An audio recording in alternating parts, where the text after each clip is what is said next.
നമസ്കാരം. ഇന്ന് കന്നിമാസം ആരംഭിച്ചിരിക്കുകയാണ്. വീണ്ടും പുതുപ്രതീക്ഷകളോടെ പുതിയ മാസം തന്നെ ആരംഭിച്ചിരിക്കുന്നതാകുന്നു. ഈ മാസം ആരംഭത്തിൽ തന്നെ പൗർണമി വരുന്നു എന്ന പ്രത്യേകതയുമുണ്ട്. ഇതിനാൽ ഈ മാസം മുഴുവൻ ചന്ദ്രനുമായി ബന്ധപ്പെട്ട അനുകൂലമായ ഫലങ്ങൾ അനുഭവിക്കുവാൻ സാധ്യത അല്പം കൂടുതൽ തന്നെയാണ്. മുപ്പട്ട ബുധനും പൗർണമിയും ഒരുമിച്ച് വരുന്നതിനാൽ ധനം, സമ്പത്ത്, കർമ്മരംഗത്ത് ഉയർച്ച കൈവരിക്കുവാനുള്ള അത്യപൂർവമായ അവസരങ്ങൾ ജീവിതത്തിലേക്ക് കടന്ന് വരിക തന്നെ ചെയ്യും. ഈ അവസരം എപ്രകാരം ശരിയായ രീതിയിൽ വിനിയോഗിക്കാം എന്ന് ഈ വീഡിയോയിലൂടെ വിശദമായി തന്നെ അഥവാ കൃത്യമായി തന്നെ മനസ്സിലാക്കാം. നാളെ നടത്തുന്ന വിശേഷാൽ പൂജകളിൽ ഉൾപ്പെടുത്താൻ ആഗ്രഹിക്കുന്നവർ പേരും നിങ്ങളുടെ ജന്മനക്ഷത്രവും കമന്റ് ബോക്സിൽ രേഖപ്പെടുത്തുവാൻ ശ്രമിക്കുക. ആദ്യമായി പരാമർശിക്കാൻ പോകുന്നത് തിഥിയെക്കുറിച്ചാകുന്നു.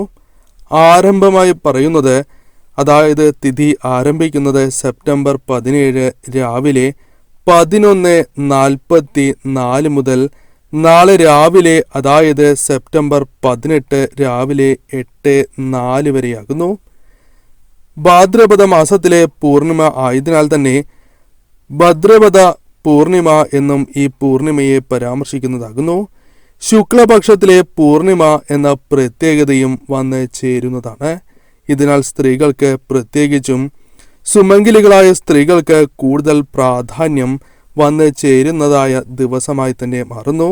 ഇനി നാളെ മറക്കാതെ ചെയ്യേണ്ടതായ ആ പ്രധാനപ്പെട്ട സവിശേഷമായ കാര്യങ്ങളെക്കുറിച്ചാണ് പരാമർശിക്കാനായി പോകുന്നത്. ആദ്യം നാം ചെയ്യേണ്ടത് അതിരാവിലെ കുളിച്ച് ശുദ്ധിയായി ശുഭവസ്ത്രം ധരിച്ച് വീടുകളിൽ വിളക്ക് തെളിയിക്കണം എന്ന കാര്യമാകുന്നു. പ്രധാനമായും നിങ്ങൾ ബ്രാഹ്മമുഹൂർത്തത്തിൽ ഉണരുന്നത് ഏറ്റവും വിശേഷമായി തന്നെ കണക്കാക്കുന്നു. നാളെ രാവിലെ വരെ തിഥി വരുന്നതിനാൽ നാളെ മറക്കാതെ ഈ കാര്യം ചെയ്യുവാൻ നിങ്ങൾ പ്രത്യേകം ശ്രദ്ധിക്കേണ്ടതായിട്ടുണ്ട്. വ്രതം അനുഷ്ഠിക്കുന്നവർ ഇന്ന്, അതായത് തലേനാൾ, ദേവിയിൽ നിന്നും വ്രതം എടുക്കുവാൻ അനുവാദം ചോദിക്കേണ്ടതായിട്ടുണ്ട്. അതിനാൽ ഇന്നേ ദിവസം സന്ധ്യയ്ക്ക് വിളക്ക് തെളിയിച്ചതിന് ശേഷം ഇപ്രകാരം ചെയ്യുന്നത് ഏറ്റവും വിശേഷം തന്നെയാകുന്നു. സാധിക്കാത്തവർ അതിനുശേഷമാണ് എങ്കിലും ദേവിയിൽ നിന്നും ഇത്തരത്തിൽ അനുവാദം ചോദിക്കുവാൻ മറക്കാതിരിക്കുക. വ്രതം എടുക്കുന്നവർ സങ്കല്പം സ്വീകരിക്കണം എന്ന് തന്നെ അർത്ഥമാക്കാം. വ്രതം എടുക്കുന്നവർ അഥവാ അനുഷ്ഠിക്കുന്നവർ ചെയ്യേണ്ടതായ പ്രധാനപ്പെട്ട കാര്യങ്ങളെക്കുറിച്ച് മനസ്സിലാക്കാം. സൂര്യോദയത്തിന് മുൻപ് തന്നെ ഉണർന്ന് കുളിക്കുവാൻ നിങ്ങൾ തീർച്ചയായും ശ്രദ്ധിക്കണം. നിർബന്ധമായും ഈ കാര്യം ചെയ്യേണ്ടത് അനിവാര്യം തന്നെയാകുന്നു. പാൽ, പച്ചക്കറികൾ, ഫലങ്ങൾ എന്നിവ നിങ്ങൾക്ക് കഴിക്കാവുന്നതുമാണ്. ദേവീക്ഷേത്രത്തിൽ ഇന്നേ ദിവസം നിർബന്ധമായും ദർശനം നടത്തുക. ഇനി അഥവാ നിങ്ങൾ നാട്ടിലില്ല എങ്കിൽ തീർച്ചയായും ഇന്നേ ദിവസം ദേവിക്ക് വിളക്ക് തെളിയിച്ച് പ്രാർത്ഥിക്കുക.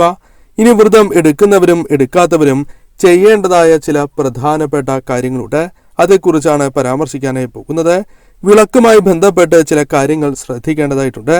ഇന്ന് വൈകുന്നേരം, അതേപോലെ നാളെ രാവിലെ വൈകുന്നേരം, ഈ 3 സമയങ്ങളിൽ ഒരു സമയത്ത് വിളക്ക് കൊളുത്തുമ്പോൾ ആ വിളക്കിൽ ഒരു ഏലയ്ക്ക ഇട്ടതിന് ശേഷം വിളക്ക് നിങ്ങൾ തെളിയിക്കുവാൻ പ്രത്യേകം ശ്രദ്ധിക്കണം. ദേവീപ്രീതിയാൽ വലിയ മാറ്റങ്ങൾ തന്നെ ജീവിതത്തിലേക്ക് കടന്നു വരാൻ ഇതിലൂടെ സഹായിക്കും. അതിനാൽ തന്നെ നാളെ നെയ്വിളക്ക് തെളിയിക്കുന്നതും ഏറ്റവും ശുഭകരം തന്നെയാകുന്നു. നാളെ വിളക്ക് തെളിയിക്കുന്നതായ വീടുകളിൽ ഈശ്വരാധീനം നിറയും എന്നാണ് പറയുക. ദേവതകൾ ആ വീടുകളിൽ സന്ദർശിക്കുകയും ആ കുടുംബത്തെ അനുഗ്രഹിക്കുകയും ചെയ്യുന്നതാകുന്നു.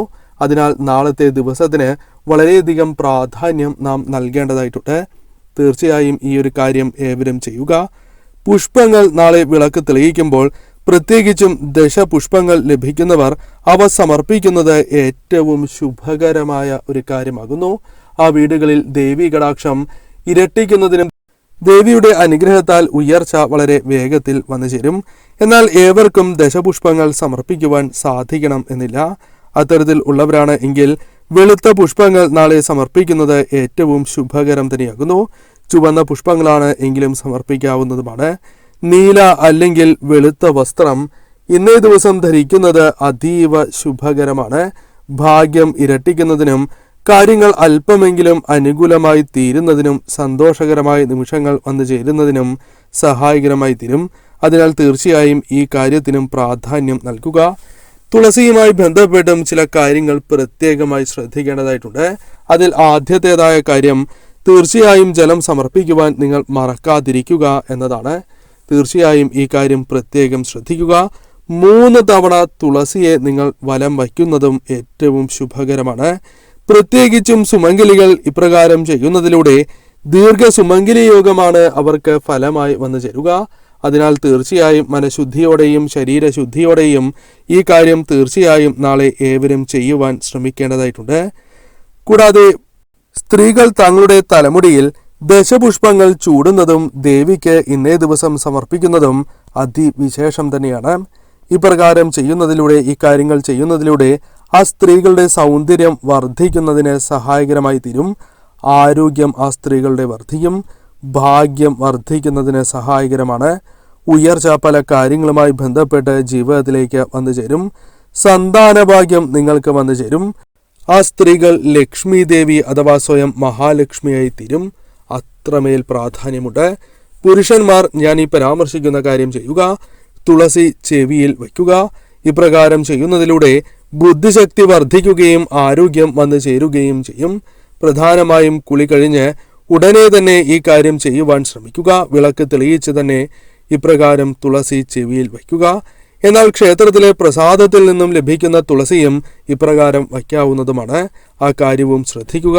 ദേവി ചിത്രം നിങ്ങളുടെ വീടുകളിൽ ഉണ്ട് എങ്കിൽ നാളെ പ്രധാനപ്പെട്ടതായ ചില കാര്യങ്ങൾ ചെയ്യേണ്ടതായിട്ടുണ്ട്. മഞ്ഞൾ അല്ലെങ്കിൽ കുങ്കുമത്തിലകം മറക്കാതെ നാളെ ദേവിക്ക് സമർപ്പിക്കുക, അഥവാ ദേവിയെ നാളെ അണിയിക്കുക. മുല്ലപ്പൂ ദേവിക്ക് നാളെ സമർപ്പിക്കുന്നതും റോസാപുഷ്പം സമർപ്പിക്കുന്നതും ഏറ്റവും വിശേഷപ്പെട്ടതായ കാര്യമാകുന്നു. സാധിക്കുമെങ്കിൽ നിങ്ങൾ ഈ കാര്യം രാവിലെയോ അല്ലെങ്കിൽ സന്ധ്യാസമയത്താണ് എങ്കിലും ചെയ്യുവാൻ ശ്രമിക്കുക. നാളെ വീട്ടിലെ ഏവരും മഞ്ഞൾ അല്ലെങ്കിൽ കുങ്കുമത്തിലകം അണിയുന്നതും ഏറ്റവും ശുഭകരമായി തന്നെ കണക്കാക്കുന്നു. പ്രധാന വാതിലുമായി ബന്ധപ്പെട്ടും ചില കാര്യങ്ങൾ പരാമർശിക്കേണ്ടതായിട്ടുണ്ട്. നാളെ രാവിലെ മഞ്ഞൾ ജലം അല്ലെങ്കിൽ പനിനീർ ഉപ്പ് ജലം തളിക്കുന്നതും ഏറ്റവും ശുഭകരം തന്നെയാകുന്നു. ഇപ്രകാരം ചെയ്യുന്നതിലൂടെ ആ വീടുകളിൽ സൗഭാഗ്യം വന്നു ചേരും. നെഗറ്റീവ് ഊർജത്തെ ഒഴിവാക്കുവാൻ നിങ്ങൾക്ക് സാധിക്കും. മഞ്ഞൾ ജലം അല്ലെങ്കിൽ പനിനീർ അല്ലെങ്കിൽ ഉപ്പ് ജലം തളിക്കുക. ഈ കാര്യത്തിന് പ്രാധാന്യം നിങ്ങൾ നൽകണം. ലഭിക്കില്ല എന്ന് ചിന്തിച്ച പല കാര്യങ്ങളും അത്ഭുതകരമായി തന്നെ നിങ്ങളുടെ ജീവിതത്തിൽ അനുകൂലമാകുവാനുള്ള സാധ്യതകൾ വർദ്ധിക്കും. ഈ കാര്യവും പ്രത്യേകം നിങ്ങൾ ശ്രദ്ധിക്കുക. കൂടാതെ നാളെ ദേവിക്ക് കുപ്പിവളകൾ സമർപ്പിച്ചതിന് ശേഷം ദേവിയെ പ്രാർത്ഥിക്കുന്നത് ഏറ്റവും ശുഭകരമാണ്. തീർച്ചയായും ഇപ്രകാരം സമർപ്പിച്ചതിന് ശേഷം അവ നിങ്ങൾ ധരിക്കുന്നതും ഏറ്റവും ശുഭകരമാണ്. ചില സവിശേഷമായ ഫലങ്ങൾ തന്നെ വന്നു ചേരും. രോഗദുരിതങ്ങൾ ഒരു പരിധിവരെ കുറയ്ക്കുവാൻ സഹായകരമാണ്. ആരോഗ്യപരമായ ഉയർച്ച വന്നു ചേരും. സൗന്ദര്യം വർദ്ധിപ്പിക്കുവാൻ സാധിക്കും. ബുദ്ധിശക്തി അല്പം വർദ്ധിപ്പിക്കുവാൻ സാധിക്കും. അതോടൊപ്പം വന്നു ചേരേണ്ട ശത്രുദോഷം, ദൃഷ്ടിദോഷം തുടങ്ങിയ കാര്യങ്ങളെ ഒരു പരിധിവരെ നിങ്ങൾക്ക് തടയുവാൻ സാധിക്കും. ഇത്തരത്തിൽ അനുകൂലമായ കാര്യങ്ങൾ ജീവിതത്തിൽ സംഭവിക്കാം. അതിനാൽ തീർച്ചയായും നാളത്തെ ദിവസത്തിന്റെ പ്രാധാന്യം ഏവരും മനസ്സിലാക്കുകയും ഈ കാര്യങ്ങൾ പ്രത്യേകം ചെയ്യുവാൻ നിങ്ങൾ ശ്രമിക്കുക.